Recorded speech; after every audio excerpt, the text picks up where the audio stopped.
Hey guys, Elisa Mousy here. Sorry if that was a weird intro. There was a delay on my recording. Anyway, welcome to a redo of the first Dragon Age Codex video. You may be noticing this isn't Monster Prom. Or another thing that was originally the plan. I was originally going to try and do Until Dawn this week. I was gonna start it off and do just Until Dawn until it finished, but I got really sick over the weekend, and I want to play Until Dawn at night with the lights off, and I couldn't stay up late enough to do that. So we are doing a Dragon Age week instead, our very first Dragon Age week. And we're starting off with the Codex, so that we don't put that off for too long. I'm not going to be reading the whole thing. Obviously not the whole thing. We don't have nearly the whole thing finished out. But you know what I mean, like everything that we have, because that's going to take quite a while. I apologize in advance for any yawning. I am kind of tired, but that's not what I wanted. That's not what I wanted either. That's what we wanted. Okay. So we want to go into the Codex. So yeah, we'll do about 25-30 minutes of this, and then we'll have Codex video stuff later. Anyway, don't need any of the control stuff, so let's just get that stuff closed. Because I know all this stuff, so it's not important. Anyway, creatures. So Genlock. These are the most... I think it's pronounced Genlock. It might be Genlock. I'm not sure. These are the most common darkspawn in the underground. Stocky and tough, Genlocks are notoriously difficult to kill, even by magic. Alphas. In any group of Genlocks, there is usually one who is dominant. As the tallest, strongest, and smartest of their kind, Alphas serve as a sort of commander, directing or bullying others in combat. Emissaries. The most intelligent of the Alphas become gifted sorcerers with many abilities akin to blood magic. These are the emissaries, and they usually only appear during a blight. Well, if that's not proof that we're in the middle of a blight, I don't know what is. Hala. No creature is more revered by the Dalish than the Hala. No other animal has a god of its own. These white stags are much larger than ordinary deer, and the Dalish Hala keepers carve their antlers as they grow, making them curve into intricate designs. In ancient times, these stags bore elven knights into combat, but since the fall of the Dales, they are used less as mounts and more to pull the Arabels. Giant spider. Giant spiders tend to appear in old ruins and other places where the veil has become thin because of magical disturbances or a great number of deaths. Or a blight, maybe? In such places, spirits and demons pass into the world of the living and attempt to take control over living beings, spiders among them. Not all scholars accept this explanation for the presence of these beasts, however. Some claim that the thinning veil allows magic to leak from the Fade, tainting such creatures as these spiders to transform into larger and more potent creatures than they ever would become naturally. While such spiders are known to possess powerful poisons and the ability to fling their webs at opponents in combat, studies of them have been few, and the full range of their abilities are unknown. And wolf. It is rather unfair the reputation that the wolf possesses in Ferelden. For a people that so clearly adore their hounds, Fereldans simultaneously harbor a distrust of wolves that borders on the unreasonable. Unreasonable, that is, if one were not familiar with the ancient legends regarding werewolves. There was a time in Ferelden's past when demons inhabited the bodies of wolves in great numbers, causing the wars against werewolves and spreading great fear and panic. The werewolves were slain, but even today the noble wolf is still looked upon with distrust. From Legends of Ferelden by Mother Alis of Denerim, 910 Dragon. An attack by wolves upon civilized folk happens rarely, often only in times of desperation, and even then only when the wolves would have the advantage of numbers. This can change during a blight. When darkspawn rise onto the surface, their presence dramatically alters the savage nature of normal beasts. In blights past, as the corruption of the darkspawn spreads through the wilder areas of Thedas, it would infect the animals found there, and the more powerful of them would survive and be transformed into a more vicious and dangerous beast. A blight wolf is one such example, mad with the pain of its infection, and only through the overriding command of the darkspawn does it still retain some semblance of its packed instincts. Blight wolves are always found in large groups and will tend to overwhelm a single target if they can, using their numbers to their advantage. It is fortunate that these creatures rarely survive their corruption for very long. Okay. So that is all we have in the Creatures tab. Magic and Religion. Elgar'nan. I might butcher some of the elven god names and just any elven words, so I apologize in advance. Elgar'nan, god of vengeance. Long ago, when time itself was young, the only things in existence were the sun and the land. The sun, curious about the land, bowed his head close to her body, and Elgar'nan was born in the place where they touched. The sun and the land loved Elgar'nan greatly, for he was beautiful and clever. As a gift to Elgar'nan, the land brought forth great birds and beasts of sky and forest, and all manner of wonderful green things. Elgar'nan loved his mother's gifts and praised them highly and walked amongst them often. The sun, looking down upon the fruitful land, saw the joy that Elgar'nan took in her works and grew jealous. Out of spite, he shone his face full upon all the creatures the earth had created, and burned them all to ashes. Oy.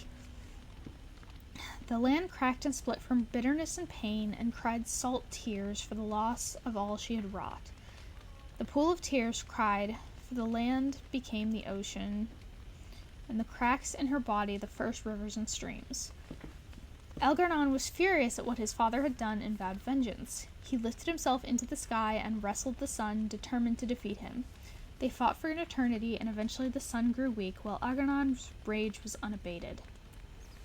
Eventually Elgar'nan threw the sun down from the sky and buried him in a deep abyss created by the land's sorrow.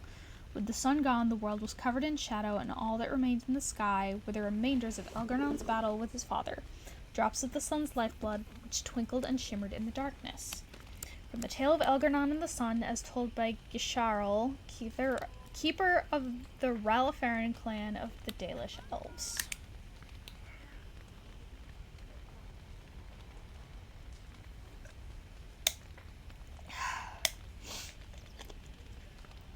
Sorry about that, my throat is already getting a little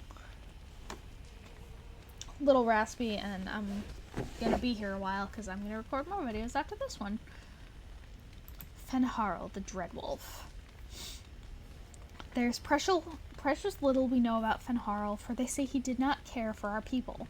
Elgar'nan and Mithal created the world as we know it. Andruel taught us the ways of the hunter. Selaz and June gave us fire and crafting, but Fen'Harel kept to himself and plotted the betrayal of all the gods.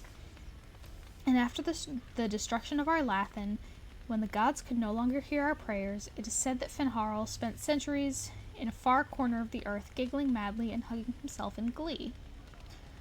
The legends say that before the fall of our Lathan, the gods we know and revere fought an endless war with others of their kind. There is not a Haran among us who remembers these others. Only in dreams do we hear whispered the names of Geldarin and Darenthal and Uranus, for they are the forgotten ones, the gods of terror and malice, spite and pestilence. In ancient times, only Fen'Harel could walk without fear among both our gods and the forgotten ones, for although he is kin to the gods of the people, the Forgotten Ones knew of his cunning ways and saw him as one of their own. And that is how Fen'Harel tricked them. Our gods saw him as brother, and they trusted him when he said that they must keep to the heavens while he arranged a truce. And the Forgotten Ones trusted him also when he said he would arrange for the defeat of our gods, if only the Forgotten Ones would return to the abyss for a time. They trusted Fen'Harel, and they were all of them betrayed, and Fen'Harel sealed them away so they could never again walk among the people. From the tale of Fen'Harel's triumph, as told by Gisharl, keeper of the Ralafaran clan of the Dalish Elves. Gisharl seems to know his shit. Galananine, mother of the Hala. They say Galananine was one of the people in the days before our Lathan and the chosen of Andril the Huntress. She was very beautiful, with hair of snowy white, and as graceful as a gazelle. She kept always, that makes more sense. She kept always to Andril's ways, and Andril favored her above all others. One day, while hunting in the forest, Galananine came across a hunter she did not know. At his feet lay a hawk, shot in the heart by an arrow. Galananine was filled with rage, for the hawk, along with the hare, is an animal much beloved of Andril. Galananine demanded that the hunter make an offering to Andril in exchange for taking the life of one of her creatures. The hunter refused, and Galananine called upon the goddess to curse him, so that he could never again hunt and kill a living creature. Galananine's curse took hold, and the hunter found that he was unable to hunt. His prey would dart out of sight, and his arrows would fly astray. His friends and family began to mock him for his impotence, for what use is a hunter who cannot hunt?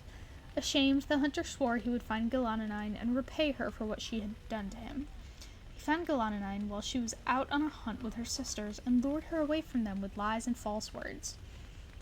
He told Galananine that he had learned his lesson and begged her to come with him so she could teach him to make a proper offering to Andril. Moved by his plea, Galananine followed the hunter, and when they were away from all her sisters, the hunter turned on Galananine.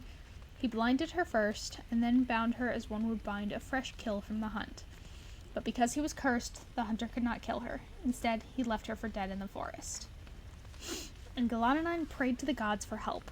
She prayed to Elgarnon for vengeance, to Mother Methal to protect her, but above all she prayed to Andril. Andril sent her hares to Galananine, and they chewed through the ropes that bound her, but Galananine was still wounded and blind and could not find her way home. So Andril turned her into a beautiful white deer, the first Hala, and Galananine found her way back to her sisters and led them to the hunter who was brought to justice. And since that day, the Hala have guided the people and have never led us astray, for they listened to the voice of Galananine. From the tale of Galananine, as told by Gishrel, keeper of the Ralafaran clan of the Dalish Elves. And June, god of the craft. We dedicate all our crafts to June, for it is he who taught the people to bend the branches of trees to make our bows. I'm sorry this happens every time I drink water. Water does weird things to... Anyway. And to fashion coverings of fur and ironbark. Without June, would we have the Aravel or the harnesses for our Hala? When the people were young, we wandered the forests. Sorry, I was seeing if it scrolled, it didn't. When the people were young, we wandered the forests without purpose. We drank from streams and ate the berries and nuts that we could find. We did not hunt, for we had no bows. We wore nothing, for we had no knowledge of spinning or needlecraft. We shivered in the cold nights and went hungry through the winters when all the world was covered in ice and snow. Then Sales the hearth keeper came and gave us fire and taught us how to feed it with wood. June taught us to fashion bows and arrows and knives so that we could hunt. We learned to cook the flesh of the creatures we hunted over Sales' fire, and we learned to clothe ourselves in their furs and skins. And the people were no longer cold and hungry, as told by Gishrel, keeper of the Ralafaran clan of the Dalish Elves. So that's what we have for religion. As for culture, I don't think we're going to get through all of the culture ones. We might, who knows. This might go faster than I thought. Ooh, the Oath of the Dales! We are the Dalish, keepers of the lost lore, walkers of the lonely path. We are the last Elven. Never again shall we submit. The Oath of the Dales. Someone once told me that humans flee when they see the sails of our Aravels flying above the tops of trees. I say good, let them flee. The humans took everything from us. Our homeland, our freedom, our immortality. What's a little fear compared to all the horrors inflicted upon us? I recite the Oath of the Dales to myself each day when I sleep and when I wake. Never again shall we submit. Never again. The keeper says that one day the Dalish will find a home that we can call our own. But why? Why should we tie ourselves to stone constructions like the humans and the dwarves? What is wrong with the life we have now? We owe nothing to anyone. We have no master but ourselves, and we go where the Hala and the gods take us. There is nothing more wonderful than sitting on an Aravel as it flies through the forest, pulled by our Hala. We are truly free for the first time in our people's history. Why should we change this? From the Journal of Taniel, Clan Hunter. I'm gonna guess our clan, because this is probably a note. No, because this isn't a note. This is just info. So who knows what clan he's from. Anyway, it doesn't specify, and the thing with Gisharal did. So I'm gonna assume our clan. The Dales.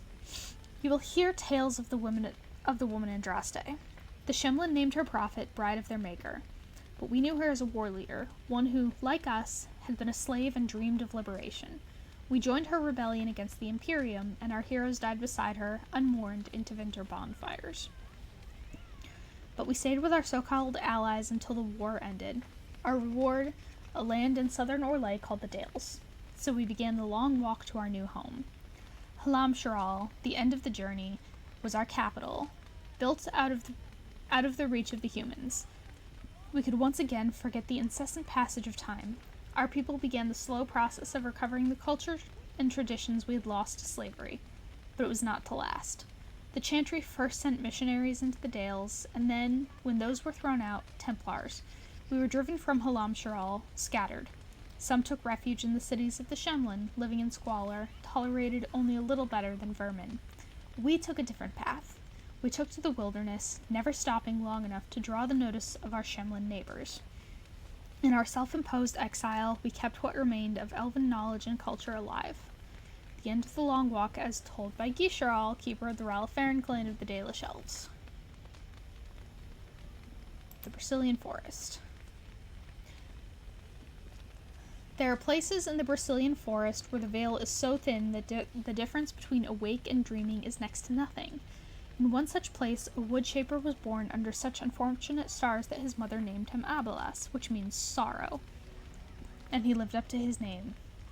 He could keep no apprentices and lost his stock of bows in mishap after mishap, until finally he had nothing. The rest of the clan began to fear that his ill luck would harm them too, and whispered among themselves of casting him out. Abelas heard them and resolved to change his luck, and so he went into the forest alone to seek a suitable tree from which to make bows. At last he spied a young rowan growing beside a stream. He drew his axe, and the tree cried out in fear, begging to be spared. But Abelas said, "If I do not take your life, mine will surely end." With 2 strokes he felled the tree. From the tree he made the finest 3 bows he had ever crafted. Pleased, Abelas returned to camp and gave his bows to the hunters at once. By nightfall, however, the camp was in an uproar. The hunters had returned with braces of hares which, when cut open, revealed only worms and sawdust. The elder said it was a sign that the hunters had robbed some spirit of its host, for it is well known that spirits do not go about the waking world on their own, but inhabit another creature's body. The elder worked a charm to banish the spirit back to the Fade, and the clan went to sleep hungry. The next day the hunters brought back a doe, and again the beast bled sawdust. Now the clan began to fear the spirit would starve them, and wondered what they had done to deserve it. Abelas came forward and told of the rowan tree. The elder considered for a long time before declaring that they must replace what Abelas had taken from the spirit, so he sent the hunters to dig up a rowan sapling and bring it living to the camp. There the elder ordered the sapling planted and appealed to the spirit for forgiveness. There was a terrible sound then, as if the whole forest were crying out in protest. And darkness fell upon the camp, though it was just past midday, and when the darkness passed, a rowan grove, every tree bearing the frozen face of a terrified elf, stood where the camp had been. From then on, it was forbidden in every clan to cut living trees in the Brazilian forest. The spirits know nothing of forgiveness. The Rowan Grove, a Dalish Tale, from Ferelden, Folklore and History, by Sister Petrine, Chantry Scholar. But it's from the Chantry, so how true can it really be? The City Elves. It is hard to tell our children about those of our people who have decided to live in the Shemlin cities. They ask, why would anyone want to be treated like that? And sometimes I do not know what to say. I do not understand it myself. They were freed, but they have returned to live in the service of their former masters. They are housed like animals in walled sections of the Shemlin cities. They do the meanest of tasks and are rewarded with nothing. Why? I do not know. We tell the children that the Elven are strong, that we are a proud people, but they hear of these city elves, who choose to toil under the human's heavy hand. How do we teach them pride when they know there are others who would allow themselves to be trampled into the dust? So we tell them that these city elves are to be pitied, that they have given up on their people, given up on their heritage. We tell them that some people are so used to being controlled that when freed, they know not what to do with themselves. They are weak and afraid of the unfamiliar, afraid of our life of wandering. Above all, they are afraid even to hope that one day we may have a home of our own.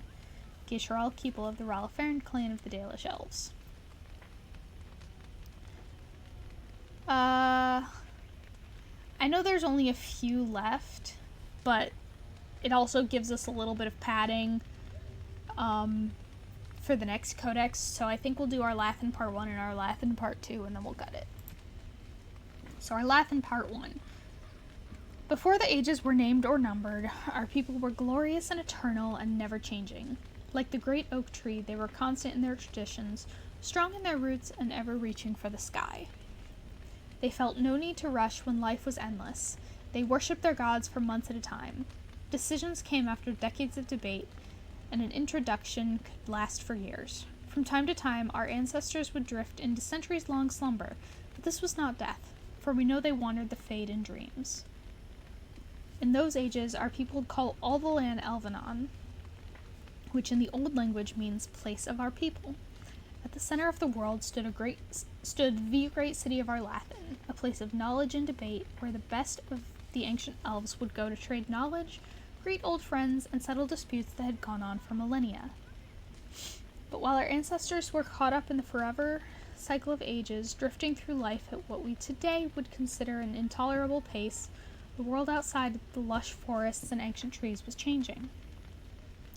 The humans first arrived from Parvolan to the north. Called Shemlin, or Quicklings, by the ancients, the humans were pitiful creatures whose lives blinked by in an instant. When they first met the elves, the humans were brash and warlike, quick to anger and quicker to fight, with no patience for the unhurried pace of elven diplomacy.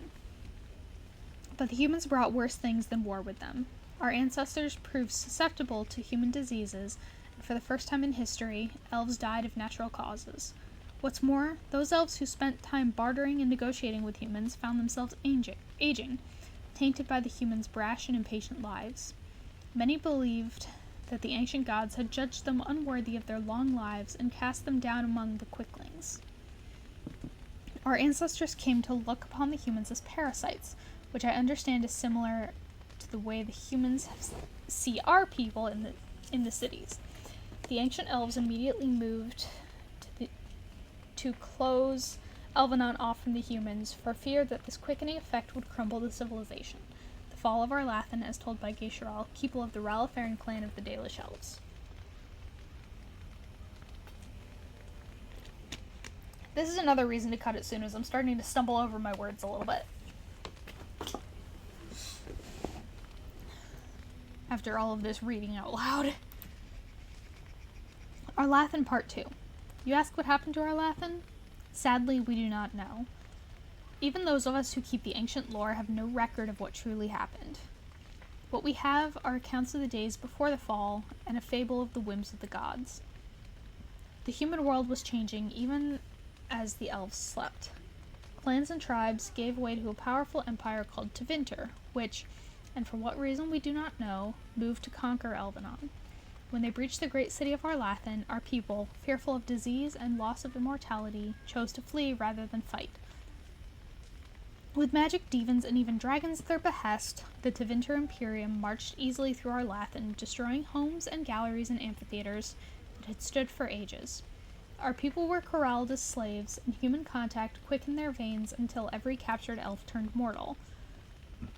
The elves called to their ancient gods, but there was no answer. As to why the gods didn't answer, our people left only a legend. They say that Fenharl, the Dreadwolf and Lord of Tricksters, approached the ancient gods of good and evil and proposed a truce. The gods of good would remove themselves to heaven, and the lords of evil would exile themselves to the abyss, neither group ever again to enter the other's lands. But the gods did not know that Fenharl had planned to betray them, and by the time they realized the Dreadwolf's treachery, they were sealed in their respective realms, never again to interact with the mortal world. It is a fable, to be sure, But those elves who travel the beyond claim that Fenharl still roams the world of dreams, keeping watch over the gods lest they escape from their prisons. Whatever the case, our Lathan had fallen to the very humans our people had once considered mere pests. It is said that the Tevinter Magisters used their great destructive power to force the very ground to swallow our Lathan whole, destroying eons of collective knowledge, culture, and art. The whole of elven lore left only to memory. The fall of our Lathan, as told by Geisharal, Keeple of the Relifaran clan of the Dalish Elves. And that's it for this time. Again, I know that there were more, but we're a little past the 25 mark. So that is it for the first Codex video. I don't entirely know when the next one will be because I don't know how many more Codex entries are going to fill up, like how fast those are going to be. But for now, if you liked what you saw, leave a like, leave a comment. Subscribe if you're not subscribed. Maybe tap that notification bell to get notified every time I upload. See you on the flip side. Elisa out.